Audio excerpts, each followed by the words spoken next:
The temperate waters off the Guyana coast cover some of the world's largest reserves of crude oil. But it's not the oil President Irfaan Ali is interested in. It's what he can do with it. The story about Guyana is not oil and gas. We are a country that is rich in history. We are a country that will be, and mark my words, will be a leader in food security and agriculture.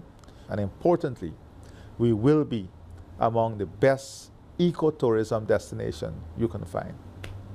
And that oil revenue may help you get there faster. That oil revenue will help us to get there faster. Guyana's sprawling Stabroek oil field holds an estimated 11 billion barrels of crude, enough to turn one of South America's poorest countries into one of the richest. And contractor ExxonMobil has discovered 2 more deposits just this past week, making that field even bigger. It's big on an international scale, a global scale, as far as the conventional oil and gas resources being found around the world in the last 7-8 years.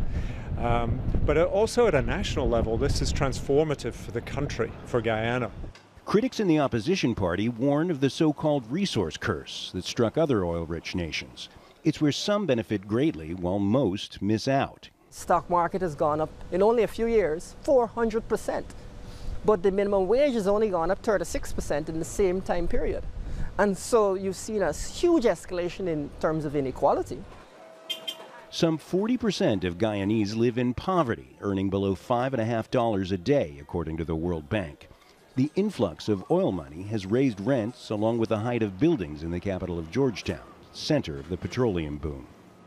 The infrastructure here in Georgetown has been growing by the day, and for good reason. Since oil was discovered here in 2015, 1/3 of all the new oil found in the world has been off the Guyana coast.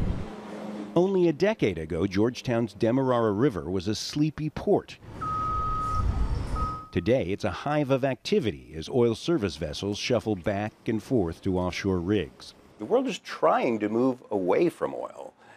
Do you feel at all like you're in a race against time here? Yes, it's a race against time. It must be done responsibly, though, in a sustainable way. But we intend to accelerate the production. Speeding up production might help this generation prosper while creating a base for the next.